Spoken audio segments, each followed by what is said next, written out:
Hello students, ગયા લેક્ચરમાં આપણે પ્લાન્ટ ફિઝિયોલોજી 2માં પીજીઆર એટલે કે ફાઇટો હોર્મોન્સ વિશે વાત કરી ગયા. આપણે 5 પ્રકારના હોર્મોનની વાત કરી હતી: ઓક્સિન, જિબ્રેલિન, સાઇટોકાઇનિન, એબ્સિસિક એસિડ અને ઇથિલિન. અને ત્યાર પછી આપણો એ ચેપ્ટર પૂર્ણ કરીએ છીએ. જો કોઈને ક્વેરી હોય તો મને પૂછી શકે છે. હવે આપણે નવું ચેપ્ટર 323નું યુનિટ 2 પ્લાન્ટ ટિશ્યુ કલ્ચર અને બાયોટેકનોલોજીની વાત કરશું. તો પ્લાન્ટ ટિશ્યુ કલ્ચરને ગુજરાતીમાં પેશી સંવર્ધન કહેવામાં આવે છે. શું કહેવામાં આવે છે? પેશી સંવર્ધન.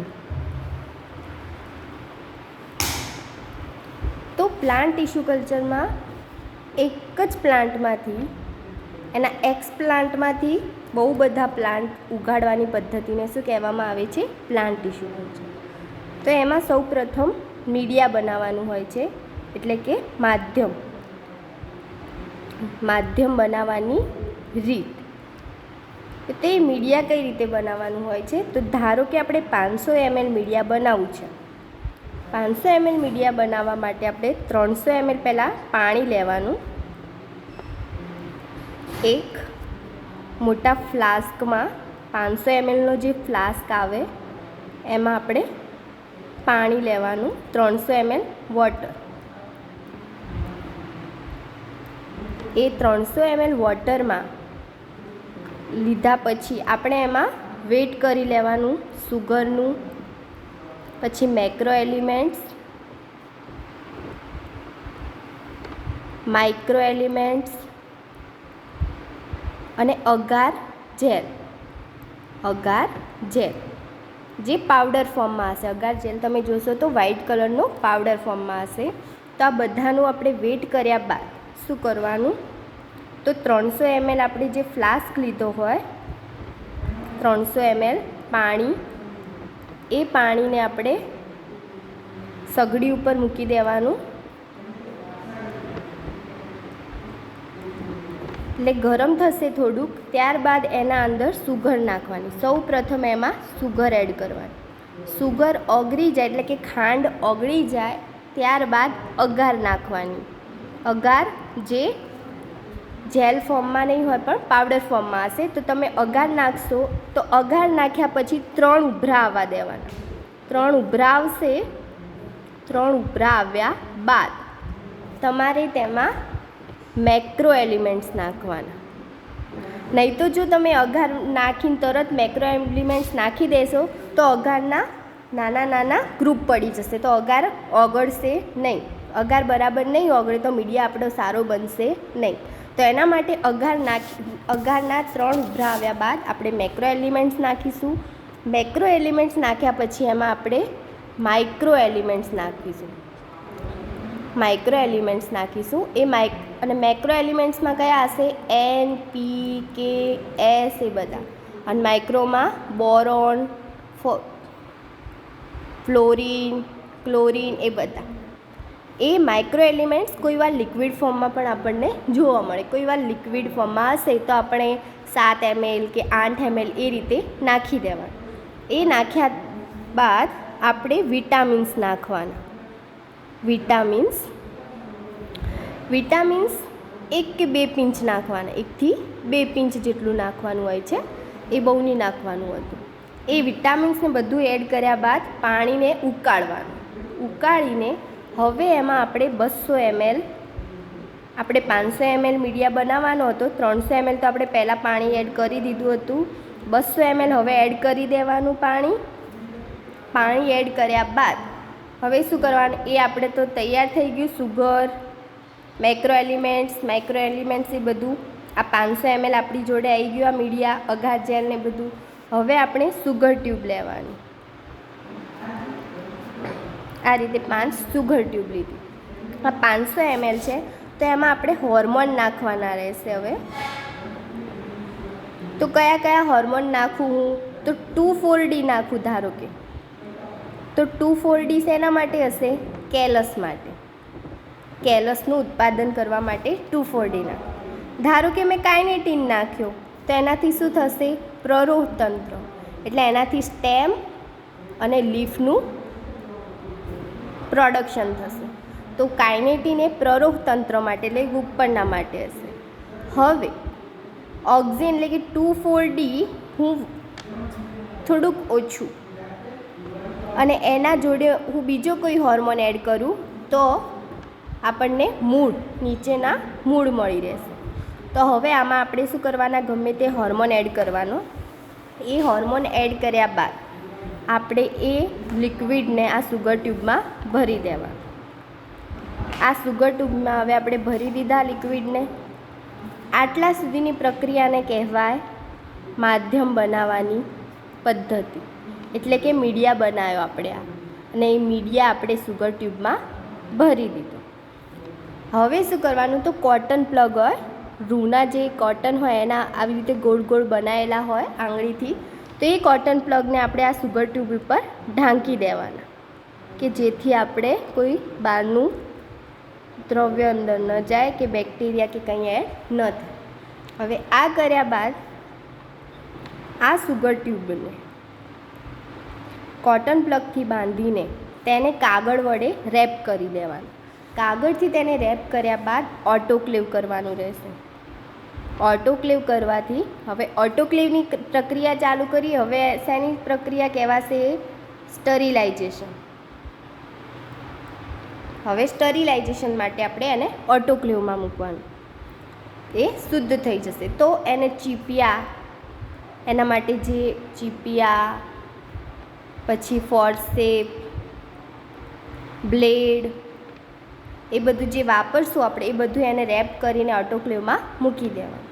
ઓટોક્લેવ થઈ ગયા બાદ હવે આ મીડિયાને આપણે ટિશ્યુ કલ્ચર લેબ, કે જેમાં નીચું તાપમાન રાખવામાં આવે, એ ટિશ્યુ કલ્ચર લેબમાં આપણે મૂકી આવવાના. અને એ આ જે મીડિયા હોય એને આડા મૂકવાના થોડા, એટલે આ રીતે એના સ્લાન્ટ પડે, આ રીતે સ્લાન્ટ પડે, મીડિયાના આ રીતે સ્લાન્ટ પડે, એટલે ટેસ્ટ ટ્યુબ થોડીક આમ આડી મૂકવાની.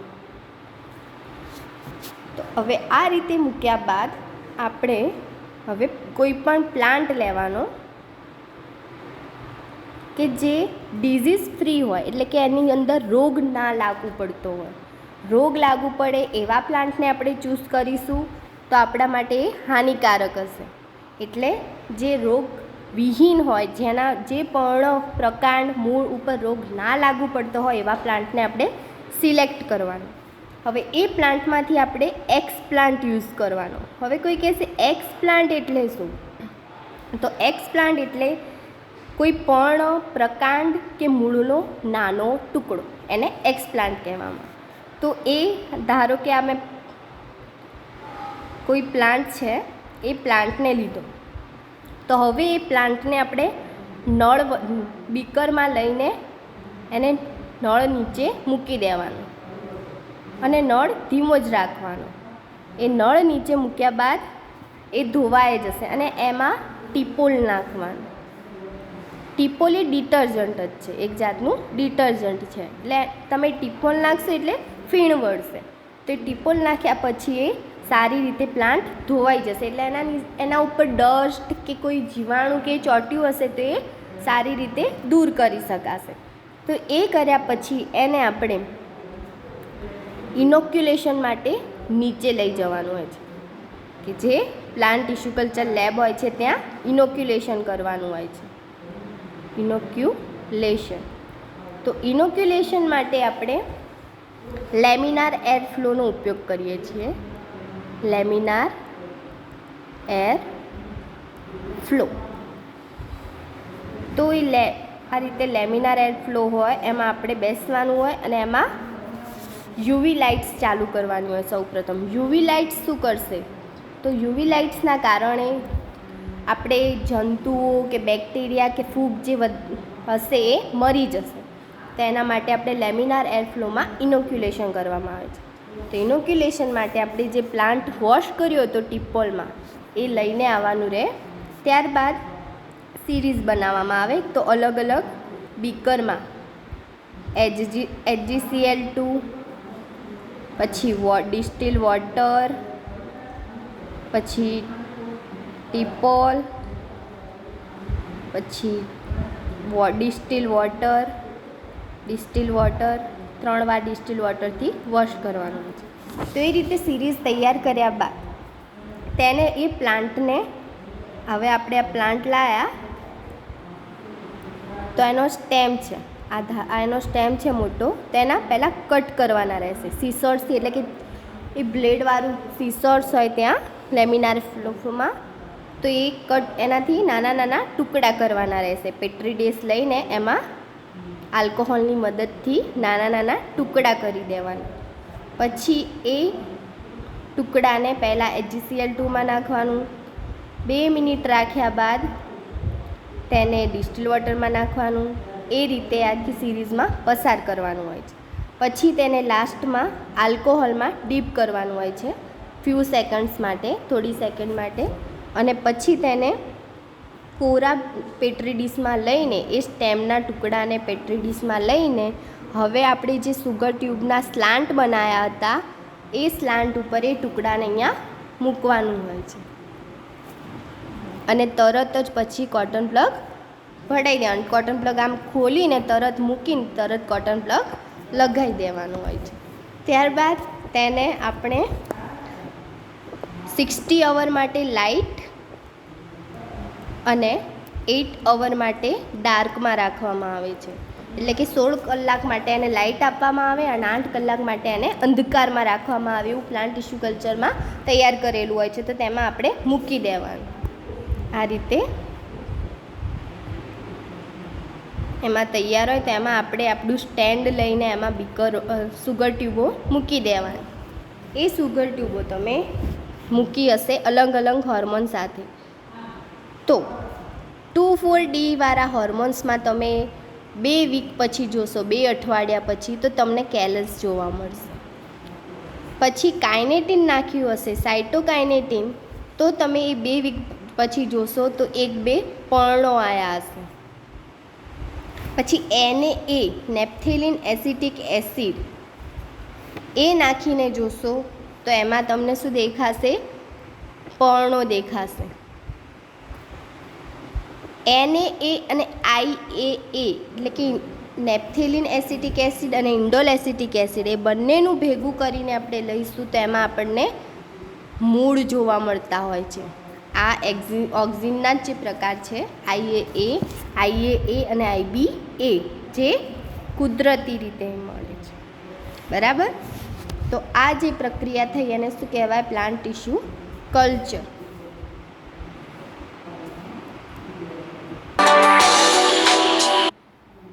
તો હવે આપણે એનો જોઈએ વિડીયો, તેના ઉપરથી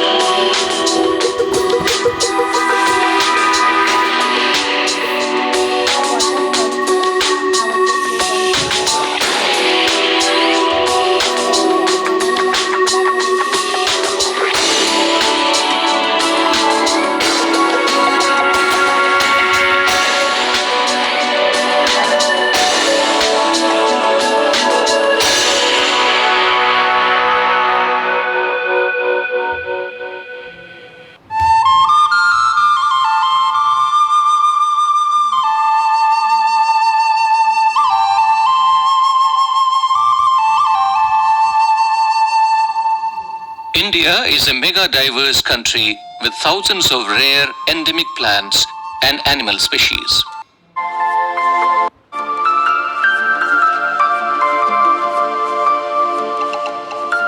Individual plant, and that In a method known as micropropagation.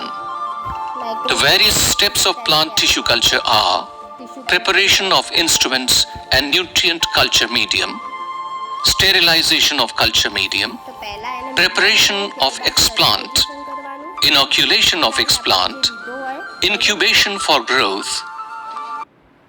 તો શું લખ્યું છે અહીંયા કે preparation of instrument and nutrition culture medium. તો ઇન્સ્ટ્રુમેન્ટ જે બી જોઈતા હોય, ચીપિયો, બ્લેડ, એ બધા ફોર્સેપ્સ ને એ બધું તૈયાર કરવાનું. ત્યારબાદ ન્યુટ્રિયન્ટ કલ્ચર મીડિયમ એટલે કે મીડિયા બનાવવાનું. પછી એનું સ્ટરીલાઇઝેશન કરવાનું. સ્ટરીલાઇઝેશન કર્યા બાદ પ્રિપેરેશન ઓફ એક્સપ્લાન્ટ એટલે કે મોટો કોઈ પ્લાન્ટ હોય એમાંથી નાનો ટુકડો એ લેવાનું. તો એક્સપ્લાન્ટ તરીકે પછી એનું ઇનોક્યુલેશન કરવાનું, એટલે કે લેમિનાર હેડ ફ્લોમાં જઈને એનું ઇનોક્યુલેશન કરવામાં આવે અને પછી ઇન્ક્યુબેશન ફોર ગ્રોથ, પછી તેને પ્લાન્ટ ટિશ્યુ કલ્ચર લેબમાં મૂકવામાં આવે અને એના 2 કે 3 વીક પછી જોઈએ તો એમાં આપણને ગ્રોથ જોવા મળે એવું કહેવા માગે છે. Acclimatization of plantlets and transfer to pots. પછી એને પોટ્સમાં Preparation of instruments. Apparatus required for plant tissue culture are forceps, scissors, blade holders, disposable but sterile surgical blades or sharp scalpel, Petri plates with 2 filter papers, a 500 milliliter beaker, 3 250 milliliter Erlenmeyer flasks, a 50 milliliter test tube, a box containing disposable pipette tips, pipettes, and a 1000 milliliter bottle with screw cap. First of all, it is important to take all the required apparatus in a spotlessly clean condition. These items are then wrapped in newspaper or brown paper with a knot at the side that has to be held by hand. These are then kept ready for autoclaving. Before performing plant tissue culture experiment, it is required to have clean and sterile culture vessels. Before using any glassware or plasticwares, these are first washed in a પહેલાં આપણે એને ડિટર્જન્ટથી wash કરવાનું હોય. પહેલાં ડિટર્જન્ટથી wash કરીને બરાબર તેને નળના પાણી વડે બરાબર ધોઈ દેવાનું હોય, પછી જ એને મીડિયા બનાવવા માટે યુઝ કરવાનું હોય છે. 4-step process. Firstly, all used glass and plasticwares with used cultures and media are autoclaved for about 1 hour. Then the glass and plasticwares are immersed in a tub full of chromic acid for 16 hours. લગાયેલા છે. કોઈ પણ tissue કલ્ચરમાં use કરેલા હોય, હવે કોઈમાં એવું થયું કે રિઝલ્ટ ના આવ્યું તો એ ગંધાતું થઈ જશે અગાર જેલ, તો એને આ રીતે ક્રોમિક એસિડમાં નાખી દેવામાં આવે છે. ક્રોમિક એસિડ કઈ રીતે બનાવવાનું હોય છે તો K2Cr2O7નો પાવડર હોય છે ઓરેન્જ કલરનો, એ નાખવાનો હોય છે અને તેમાં H2SO4ના ટીમ્પા નાખવાના હોય છે. અને એ ટીમ્પા આ રીતે ટબ હોય એની આ રીતે ફરતે જ નાખવાના હોય છે. ડાયરેક્ટ અંદર નાખશું તો આમ ઉભરા આવશે અને બ્લાસ્ટ જેવું થશે, એટલે એને આ રીતે ફરતે નાખવામાં આવે છે અને વચ્ચે K2Cr2O7નો પાવડર નાખવામાં આવે છે અને H2SO4. આ બંનેથી ભેગું થઈને શું બનશે? ક્રોમિક acid.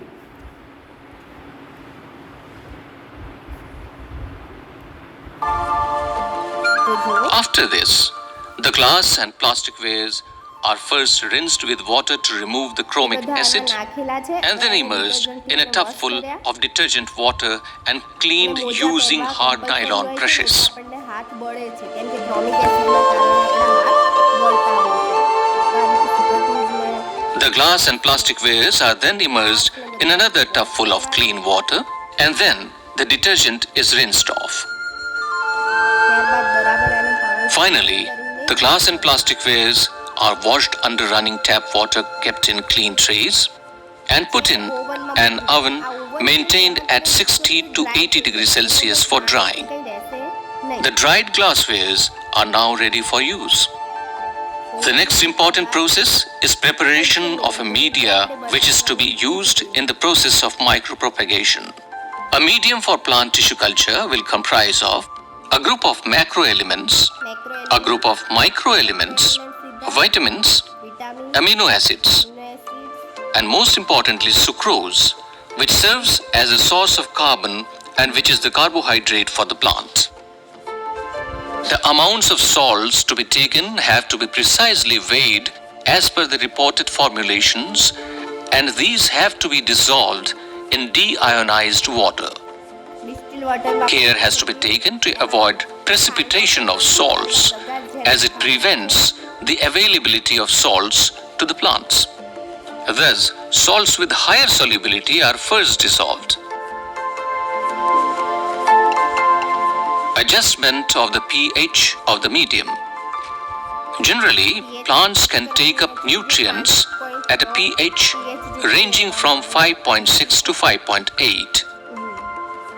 After the medium attains the desired pH, it is ready to be poured into 250 milliliter Erlenmeyer flasks or into 50 milliliter test tubes as 100 milliliter or 20 milliliter aliquots.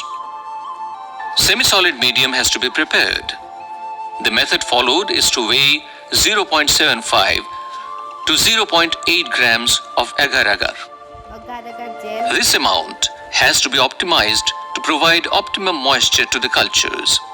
Pouring of medium. 100 milliliter medium is carefully poured into each 250 milliliter Erlenmeyer flasks and plugged using cotton plugs made of non-absorbent cotton wool covered with muslin cloth and tied at the top, allowing easy holding of the plug while inoculation. આપણે જ્યારે media બનાવતા હોય ને ત્યારે જ અગાર નાખી દેવાનું, એટલે એ વખતે સારું રિઝલ્ટ આવે. એ રીતે નાખીએ ને એ રીતે પછી એ આખું મીડિયા બની જાય ને પછી આ રીતે ફ્લાસ્કમાં Sterilization of culture medium is autoclaving. An autoclave is a device used to sterilize equipment and supplies by subjecting them to high pressure saturated steam. હવે આપ જે hormone The media prepared and the different instruments made ready for use are autoclaved for 20 minutes at high temperature, that is 120 degrees Celsius, and pressure at 15 Pascal.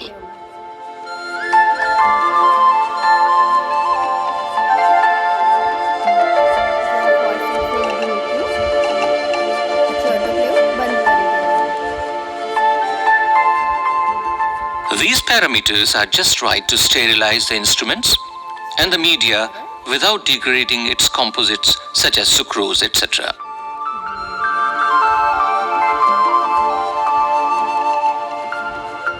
Preparation of explant. હવે explant Different kinds of explants such as petals, leaves, buds, ovaries, seeds, anthers, and nodal segments can be used for plant tissue culture because each and every cell of the plant is capable of giving rise to a new individual. However, care must be taken to collect these explants from disease-free, healthy, and actively growing plants, preferably having some meristematic areas of high cell activity.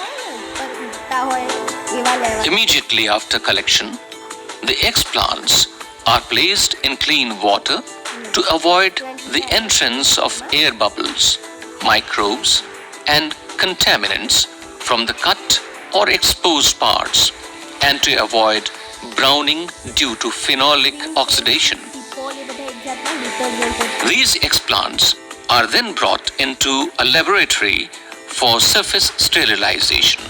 For this, the explants are first cut into smaller size using a scatier or a pair of scissors and then placed in a petri plate containing clean water. Clean વોટરમાં એને મૂક્યું છે. પેટ્રોલિસમાં પાણી ભરેલું છે ને એમાં એને નાના નાના સ્ટેમના ટુકડા The surface of the explants is then brushed clean with a mild detergent such as Tween 20 as a wetting agent with a sable hair brush. કરી શકો. તેનું After cleaning the surface, the explants are picked up and dropped into a glass or plastic vessel containing a mild solution of a fungicide or an antibiotic. The explants are then swirled for a few minutes and rinsed several times with clean and sterile deionized water.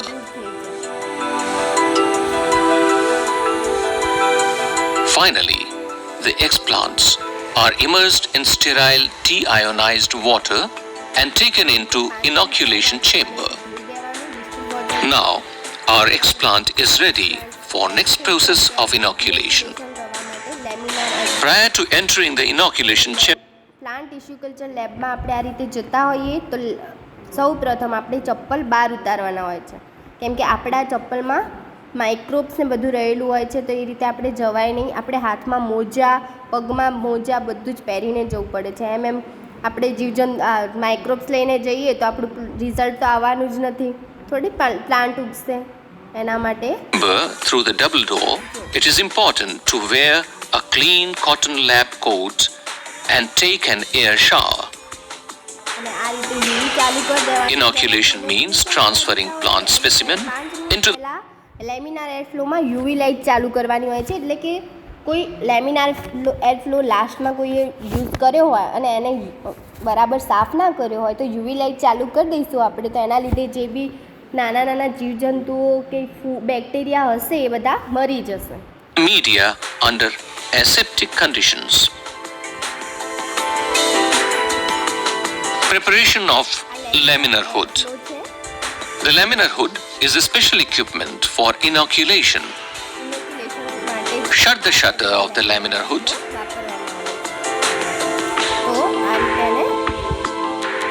Switch on the UV light for about 30 minutes.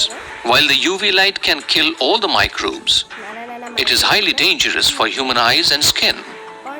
Therefore, ચાલુ કરીને આપણે સામે જોઈએ તો આપણી skin બળવા માંડે અને આંખો તો એટલી બળે કે આપણે ખોલી જ ના શકીએ એવું થાય. તો ધ્યાન રાખજો, ગમે ત્યારે કોઈ પણ આવી રીતે લેમિનાર એર ફ્લોમાં જાઓ તો યુવી લાઇટ ચાલુ હોય તો કદી બહુ મિનિટો માટે કામ નહીં કરવાનું, નહીં તો તમને થોડી વાર રહીને એની અસર થશે. તરત અસર નહીં થાય પણ એની અસર થોડીક વાર રહીને થતી હોય. એ આપણી આઈઝ અને સ્કિન માટે બહુ જ નુકસાનકારક હોય છે. the shutter has a black sheet and is not opened until the UV light is switched off. હવે બરાબર ક્લીન થઈ ગયું. આપણે After 30 minutes, switching off of the UV light, UV light ચાલુ કરી દઈએ. switch on the chamber lights, open the shutter, હવાને and then switch on the airflow. એ ચાલુ કરવાનું હોય છે. Prior to operating the laminar હોય છે એટલે કે આપણે ઇનોક્યુલેશન કરીએ તો આપણા મોંમાંથી અને ઇનોક્યુલેશન કરતી વખતે કંઈ પણ બોલવાનું ના હોય કે આપણે કંઈ બોલીએ તો આપણી અંદર કોઈ માઇક્રોબ્સ હોય, નાના નાના બેક્ટેરિયા હોય તો એ આપણા મીડિયાને હાનિ પહોંચાડે અને આપણે પ્લાન્ટ ઇનોક્યુલેટ કર્યો હોય એને ફંગી કે ગમે તે આવી જાય તો એના લીધે આપણે રિઝલ્ટ સારું ના મળે. તો એના માટે આ રીતે hood, it is essential to wear a clean and sterile face mask and a cap. પછી હેન્ડ વોશ કરવાના હોય છે આ રીતે. The panel of the laminar that faces us has a high efficiency particulate air filter. Available ના હોય ત્યારે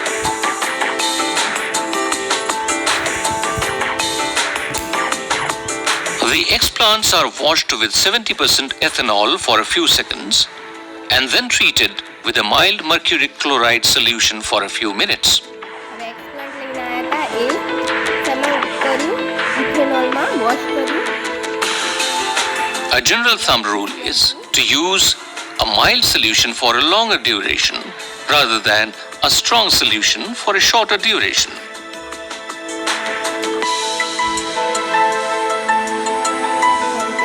After the sterilizing agent treatment, the solution is decanted into the waste beaker and the explants washed several times with sterile deionized water to remove all traces of mercury chloride. એટલે કે જે mercury chloride All the apparatus are dipped in the 70% ethanol. હવે કોઈ કહેશે mercury chloride કેમ વાપર્યું? તો mercury chloride એટલા માટે વાપરવામાં આવે છે કે તેમાં જલ્દીથી કન્ટામિનેશન ના આવે, એટલે કે જલ્દીથી ફૂગ કે બેક્ટેરિયા આપણા પ્લાન્ટ જે ઉગતો હોય એ એને નુકસાન ના કરી શકે એટલા માટે HgCl2માં ડીપ કરવામાં આવે છે.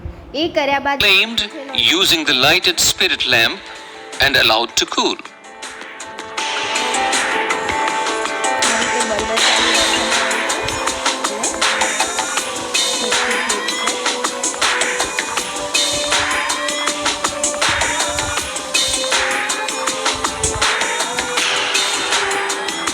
Now, after cooling the forceps, the explants are carefully picked and placed in the Petri plate with filter paper so that all the excess water content will be absorbed.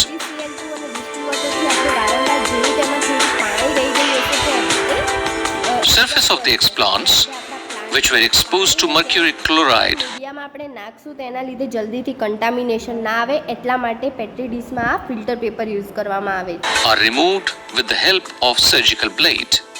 અને આ રીતે એને ત્રાંસમાં કાપવામાં આવે છે. થોડુંક ત્રાંસમાં કાપેલું છે.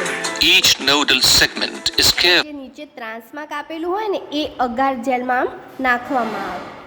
carefully inserted into the medium contained in the test tube, and care is taken to avoid the explants from touching the rim of the flask, which is again flamed, and after that, cap is put back at the mouth to seal it tightly. Finally, name of the plant, medium, and date of inoculation is labeled onto the surface of the test tube. ઉપર જે આપણે કોઈ plant લીધો હોય એ પ્લાન્ટનું નામ શોર્ટમાં લખવાનું, date લખવાની અને કયો હોર્મોન યુઝ કરેલો છે આપણે એ લખવાનો હોય છે. નહીં તો આપણને પછી લાસ્ટમાં ખબર નહીં હોતી કે કયો હોર્મોન કયામાં નાખેલો છે. રિઝલ્ટ આવી ગયું હોય ને ત્યારે આપણે વિચારતા જ રહીએ કે આમાં કયો હોર્મોન હતો. એટલે હોર્મોન, એ પ્લાન્ટનું નામ, એ પ્લાન્ટનો કયો ભાગ મૂકેલો હતો, કે ધારો કે નોડલ એક્સ પ્લાન્ટ હતું તો નોડલ એક્સ પ્લાન્ટ, પછી લીફ કોઈએ મૂક્યું હોય તો લીફ, એ રીતે લખવાનું હોય છે અને ડેટ લખવાની હોય છે. એટલે આપણને ખબર પડે કે આ ડેટથી આ ડેટ વચ્ચે એટલે કે 2 વીક થયા, આ ડેટથી આ ડેટ વચ્ચે તો 4 વીક થયા, એમાં આટલું રિઝલ્ટ મળ્યું, આમાં આટલું રિઝલ્ટ મળ્યું. એના માટે આ રીતે નોંધવાનું હોય છે.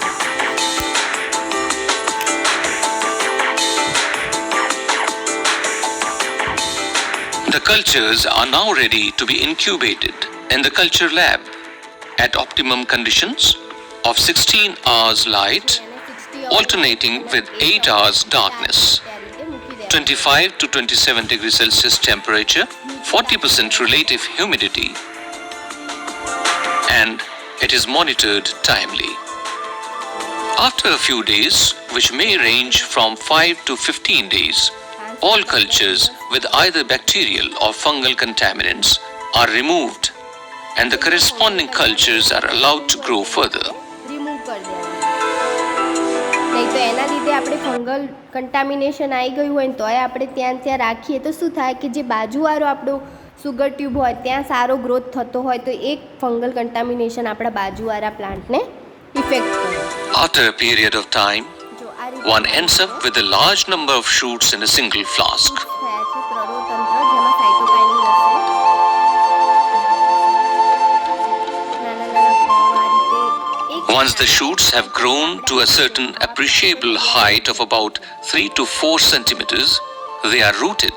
હવે આટલું મોટું થઈ ગયું. હવે આ plastic Generally, નહીં શકે. auxins are used in the culture medium to induce rooting in each of these shoots. દેખાય છે આ. કોઈ વાર આમાં Once the shoots are rooted, these have to be hardened for acclimatization in the open. નાના પોટમાં acclimatization. તેને હવે નાના pot. Now the tissue culture raised plantlets, TCPs, are transferred to greenhouse or outdoor conditions. And they are subjected to different types of shocks like temperature, humidity, nutrition, carbon dioxide, and airflow shock.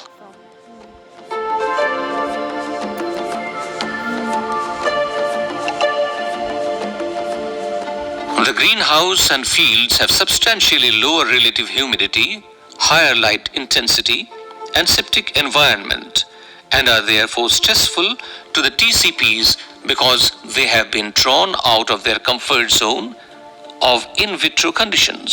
In vitro કન્ડિશનમાં આ રીતે ઉગાડી દેવામાં આવે. After rooting and growth of plantlets up to 3 to 4 inches, shift these to other potting mixture containing garden soil, sand, and well decomposed farmyard manure in ratio of 1:1:1.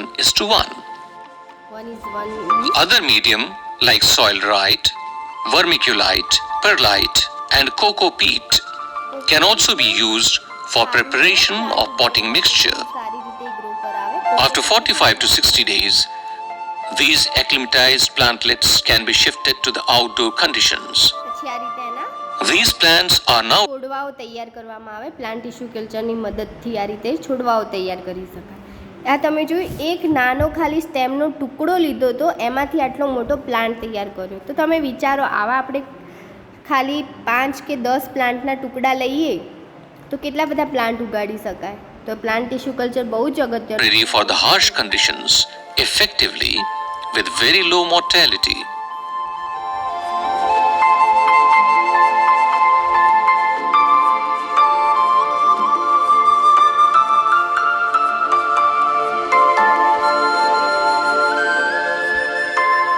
Importance of plant tissue culture.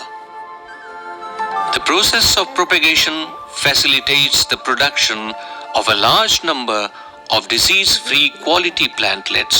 એટલે કે production of a large number of disease free quality plants, એટલે કે વધારે પ્રમાણમાં આપણે disease free plant ઉગાડી શકીએ. વધારે પ્રમાણમાં પ્લાન્ટ ટિશ્યુ કલ્ચરની મદદથી સારા ઉત્પાદન અને સારી ક્વોલિટીના પ્લાન્ટ આપણે ઉગાડી શકીએ જે ડિઝીઝ ફ્રી હોય. Independent of seasons. Independent season એટલે કે ગમે તે સીઝનના પ્લાન્ટ હોય તો In fact, plant tissue culture has several applications extending from mass propagation of plants by micropropagation or in vitro culture, generation of quality plant tissue કલ્ચરમાં આપણે આ રીતે લેબમાં કામ કરતા હોઈએ છીએ એટલે એને ઇન વિટ્રો કહેવામાં આવે છે. material, production of phytochemicals and high value pharmaceuticals. પછી આ ધારો કે આપણે હવે કેલસ ઉગાડ્યું, પ્લાન્ટ ટિશ્યુ કલ્ચરમાં આપણે જે ઇન વિટ્રો કલ્ચરમાં ઉગાડ્યું એટલે કે આપણે સુગર ટ્યુબમાં, ફ્લાસ્કમાં એ બધા પ્લાન્ટ ઉગાડે એને ઇન વિટ્રો કહેવામાં. તો હવે એ ઉગાડેલા પ્લાન્ટનું આપણે ફાઇટોકેમિકલ કરીએ અને આપણે જે કુદરતી રીતે આપણે બહાર જે પ્લાન્ટ હોય એનું ફાઇટોકેમિકલ કરીએ તો ઓબ્વિયસલી બંનેમાં ફેર આવવાનો છે. તો તમે પ્લાન્ટ ટિશ્યુ કલ્ચર કરીને ફાઇટોકેમિકલ્સ પણ કરી શકો અને high value pharmaceutical cosmetics and food additives, production of improved and tailor-made crops through transgenic, for example BT cotton, and conservation of endangered, threatened and rare species of plants.